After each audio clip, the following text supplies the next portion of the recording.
Je suis éleveur de porcs, donc en production porcine et plus particulièrement en sélection d'une race qui s'appelle le Piétrin.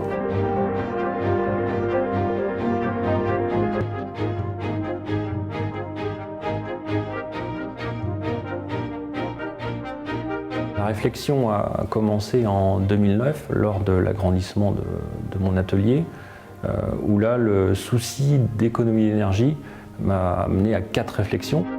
La première action qui a été menée, c'était récolter donc, les eaux de pluie de toit, des 3000 m², avec un potentiel de récolter environ 2000 m³ d'eau. La seconde a été de récupérer les calories de la construction de l'engraissement. Le principe est de canaliser l'air qui sort de l'engraissement, de laver l'air. Ce laveur d'air est couplé à une pompe à chaleur qui concentre les calories. Et ce système permet de redistribuer ces calories au niveau du post-œuvrage et maternité. La troisième réflexion était sur l'objectif de diminuer la consommation lors d'un démarrage de moteur. Ce sont des batteries qui accumulent l'électricité qui passe dans le réseau. Et lors de démarrage de moteur, ces batteries restituent au niveau des moteurs et donc on peut diminuer de 5 à 10% la consommation électrique.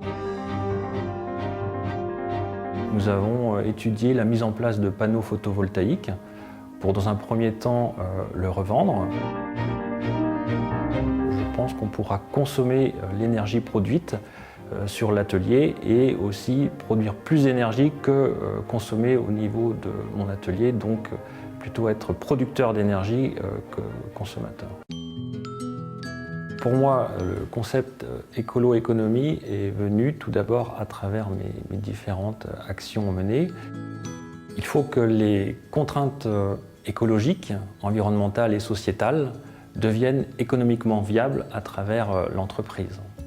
On peut, à mon avis, lier à la fois ces contraintes et l'économie d'une entreprise. Ces actions écolo-économiques ont 2 intérêts. Donc, la première est de redorer l'image de la production porcine par rapport à son environnement local, mais aussi la valorisation de mon produit à la vente, à l'export, puisque les clients sont très sensibles à ces démarches écolo-économiques et ça me permet de valoriser le produit lors de la vente.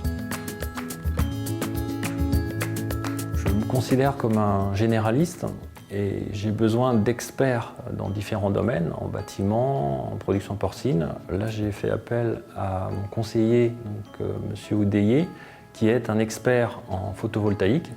Et ceci m'a permis d'avoir des conseils techniques, mais aussi des conseils économiques pour voir si mon projet était viable économiquement. Donc vous voyez, l'électricité est produite par les panneaux photovoltaïques, transformée par l'onduleur et envoyée sur le réseau ERDF. Demain, l'énergie va être une charge importante dans l'élevage. L'autonomie en énergie est peut-être la solution de demain. J'encouragerai tous les chefs d'entreprise à réfléchir à des projets photovoltaïques ou de production d'énergie. J'encouragerai aussi à réfléchir à se créer un nouveau revenu complémentaire et aussi à réfléchir à l'autonomie énergétique.